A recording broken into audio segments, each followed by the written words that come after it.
When I began creating a sketch based on the finished painting, it was important to capture not only the proportions, but also the mood of the image. I used a B2 pencil. It produces a soft line and allows for varying the density of the strokes. First, I outlined the general silhouette of the figure. Using a light line, I indicated the tilt of the torso, the position of the head, and the line of the hips. Then I drew an oval of the head, dividing it with auxiliary lines for the eyes, nose, and lips. After that, I refined the shape of the hairstyle, the folds of the clothing, and the characteristic curve of the waist. I tried to keep the lines lively and not to tense my hand. The sketch needs to breathe. With an eraser, I carefully removed unnecessary guidelines and softened areas where the strokes were too heavy. Gradually, the image became clear and confident, and the outline acquired expressiveness. Finally, I strengthened the main lines to prepare the drawing for acrylic painting. Once the sketch was complete, I moved on to acrylic painting. I used 3 brushes in my work, a large one, slightly larger than medium, for the background and large areas, a medium one for the clothes and hair, and a thin one for the face and small details. I started with the background. It's important to establish the atmosphere before the details appear.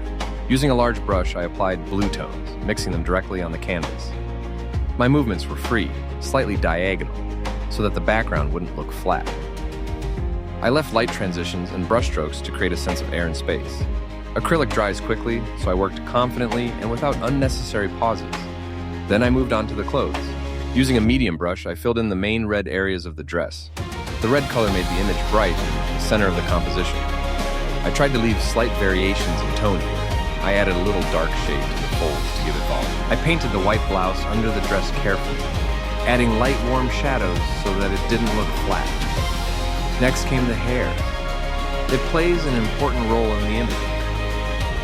I chose a rich red shade. I filled in the main shape with a medium brush and drew individual strands and lines with a thin brush. I made the outline graphic to maintain the illustrative style. The face is the most crucial stage. Using a thin brush, I carefully outlined the eyes, lips, and nose. I used a soft nude shade for the skin, adding subtle shadows under the chin and on the cheek. I emphasized the eyes with a more saturated color to create a lively look. I made the lips expressive, but without excessive detail. It's important to maintain the stylized look.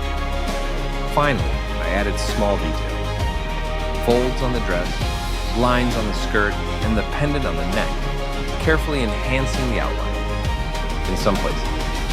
The thin brush allowed me to emphasize the character of the drawing and complete the image. Ultimately, the work maintained a balance between graphics and color-clear outlines and vibrant surfaces.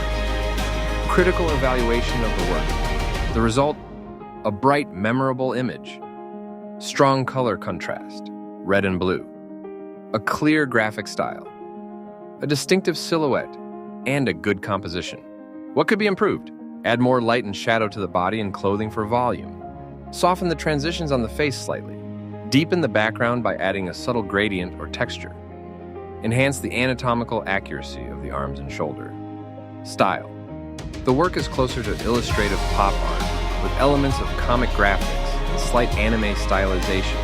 Who might like it? Lovers of bright decorative portraits, those who appreciate graphics and contour painting, for interior design in a contemporary style, for an audience that watches art content on YouTube, appreciates the sketch-to-finish style.